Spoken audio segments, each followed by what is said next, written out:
na katu na ding reng mangai tu chuni tin ka song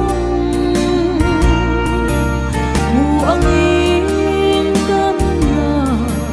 nam katung che khan sin khom khun song suy ni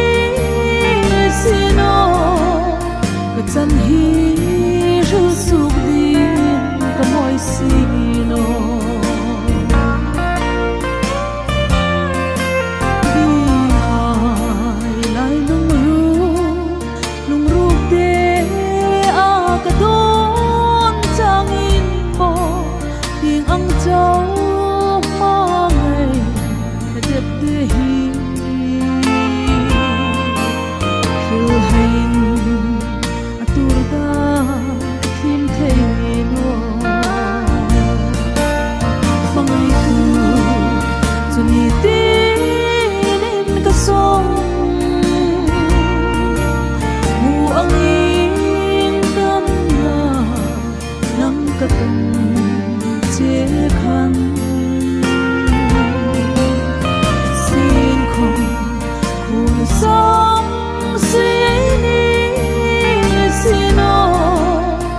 chan hi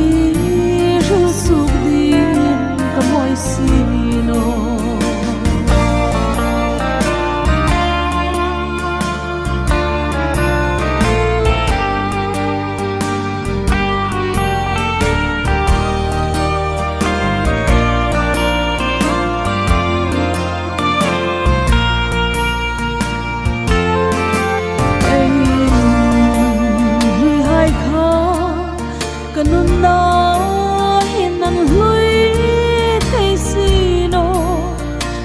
na thil tlum ka tur lai hi ni